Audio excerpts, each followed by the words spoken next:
Buenas noches, profesora y compañeros. Hoy vamos a ver los procesos metabólicos que sostienen la vida en la Tierra.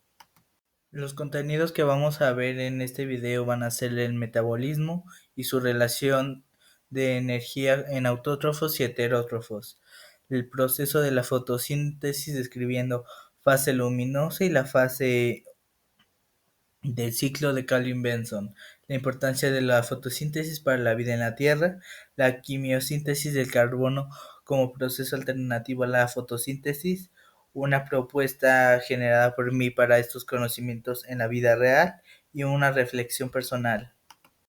Empezando con el metabolismo y cómo se relaciona con la obtención de energía en autótrofos y heterótrofos. En general, el metabolismo son las formas en las que el cuerpo utiliza los alimentos consumidos, los descompone y obtiene los nutrientes para existir, crecer o reproducirse. Este se complementa con el anabolismo, la construcción y almacenamiento de moléculas complejas usando energía, y el catabolismo, degradación de moléculas complejas para liberar esta energía.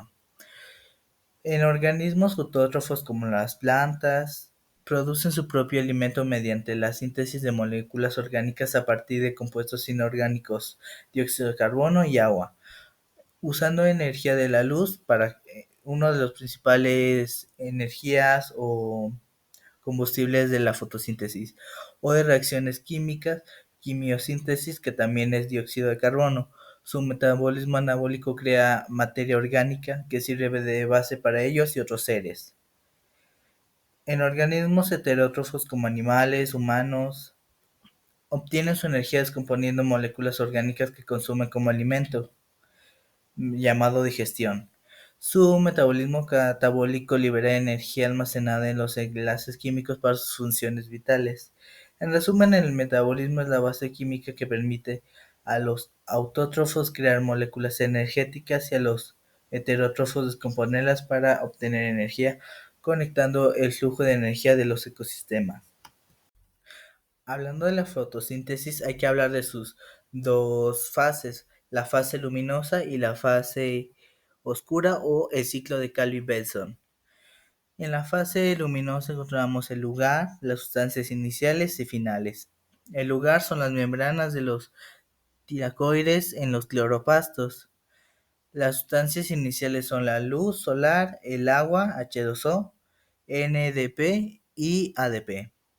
Sustancias finales, oxígeno, ATP y NDP, almacenan energía química para la siguiente fase. Esta fase depende directamente de la luz para excitar electrones en la clorofila y producir ATP o NDTP mediante una cadena transportadora de electrones, además de liberar oxígeno por la fotólisis del agua. En el ciclo de Calvin-Benson también tenemos lugar, sustancias iniciales y finales, pero ahora el lugar es la estroma del cloroplasto, ya no las membranas.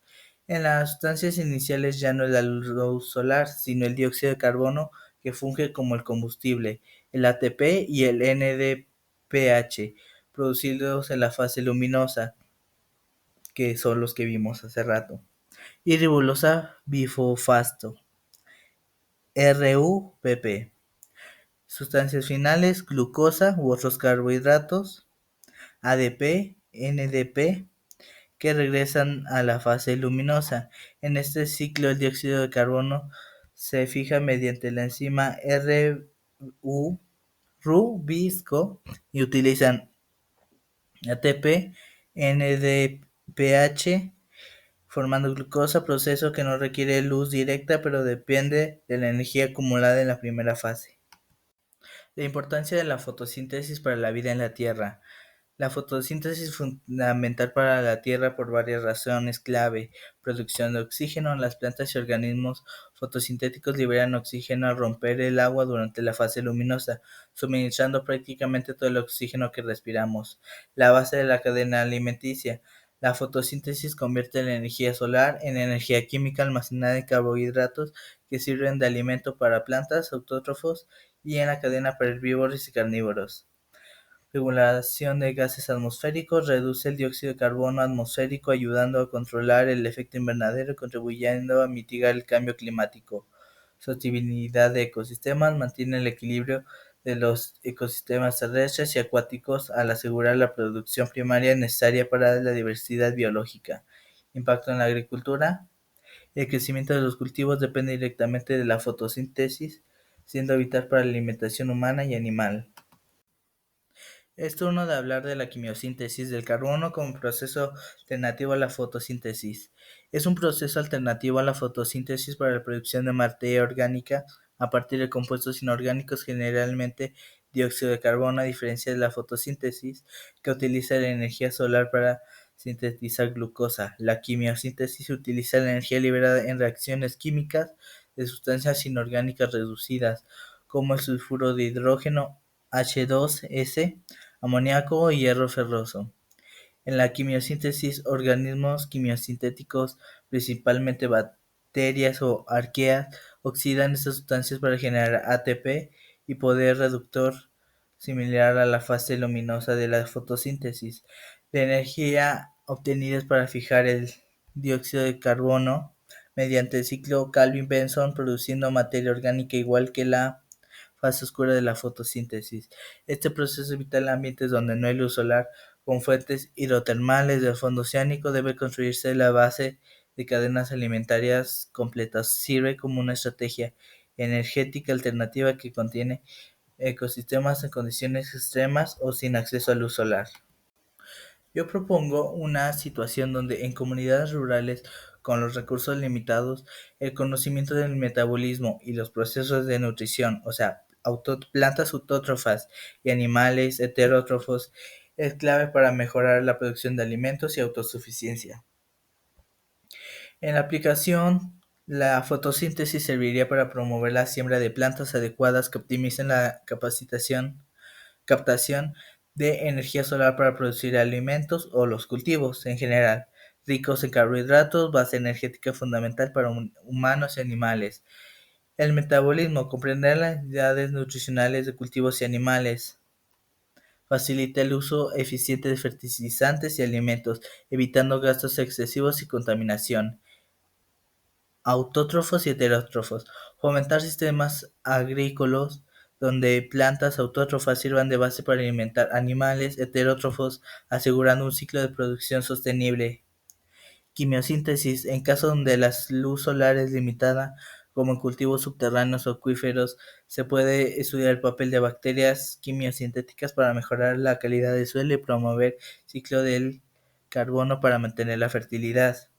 Mayores soluciones en base al planteamiento y los conocimientos aplicados para mejorar estas partes de las comunidades y entornos rurales son: mayor seguridad para la comunidad, alimentaria para la comunidad, reducción del impacto ambiental por un uso racional de recursos, fortalecimiento económico local a través de prácticas agrícolas sostenibles y la educación ambiental para que empodera a los habitantes para cuidar y optimizar su entorno.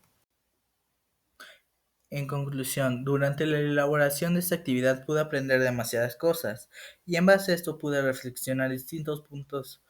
Uno de ellos es la fotosíntesis y la clave de esta en la cadena alimentaria desde toda la evolución humana, ya que años atrás, en un mundo donde solo existían microorganismos, la fotosíntesis permitió la supervivencia y el crecimiento de muchas especies, generando nuevos tipos de alimentación como la omnívora, carnívora, herbívora, etcétera.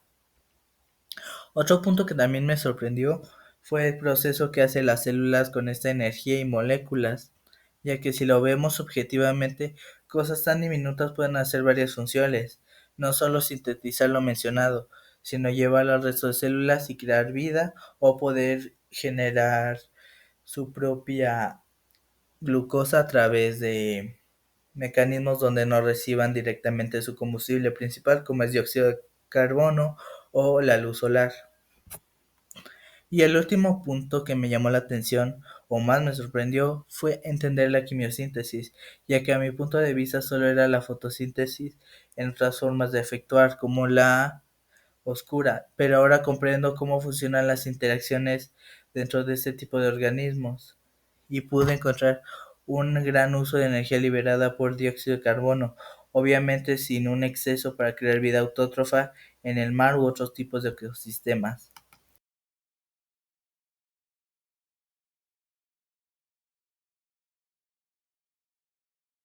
Esto sería por el día de hoy. Gracias y hasta la próxima. Esto sería por el día de hoy. Gracias.